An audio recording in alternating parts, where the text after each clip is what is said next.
ఏది అడిగితే అది మాత్రమే ఇవ్వాలండి. లేకపోతే ఇంగో ఇలాగే ఉంటుంది.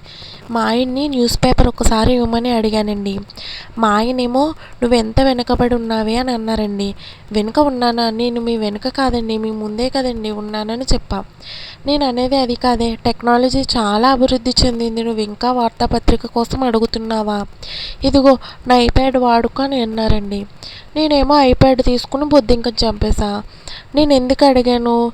న్యూస్ పేపర్ చదవడానికి కాదు, బుద్ధింకని చంపడానికి. ఇప్పుడు అర్థమైందా ఎందుకు అడిగానో? నేను వెనకబడి ఉన్నానో ముందుబడి ఉన్నానో ఇప్పుడు తెలిసిందా అని అన్నానండి. అంతే.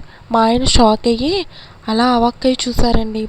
ఇందులో నీతి ఏంటంటే భార్య ఏది అడిగినా మారు మాట్లాడకుండా ఇవ్వాలి. అతి తెలివి చూపించకూడదు, వెధవ సలహాలు ఇవ్వకూడదు. అనుకున్నదొక్కటి అయినది ఒక్కటి, బోల్తా పడిందిలే బుల్బుల్ పిట్ట. సబ్స్క్రైబ్ చేసుకోండి.